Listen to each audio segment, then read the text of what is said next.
ও আল্লাহ ইন্নী কুনতু মিনাজ জালিমিন, আমি জালিমিনদের খাতার মধ্যে নিজের নামটা উঠাইলাম। দুনিয়ার কোনো ব্যক্তি এই বিপদ থেকে আমারে বাঁচাইতে পারে না, দুনিয়ার কোনো ব্যক্তি এই মুসিবত থেকে আমাকে বাঁচাইতে পারে না। মাছের পেটে যাইয়াও ইউনুস নবী আমার মাওলারে ভুলে যায় না।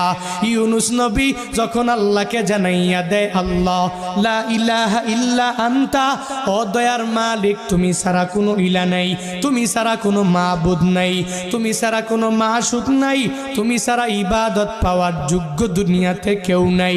যখন ও ইউনুস নবী আমার ওই মাছের পেটের মধ্যে সিজদার মধ্যে পড়িয়া আল্লাহকে পুত পবিত্র বলে, আল্লাহ ছাড়া মাবুদ নাই এই বলে যখনই ঘোষণা দিয়া দেয় আর নিজের ব্যাপারে আল্লাহর দরবারে জানাইয়া দেয়, ও মালিক আমার ঠিক হয় নাই, নিজের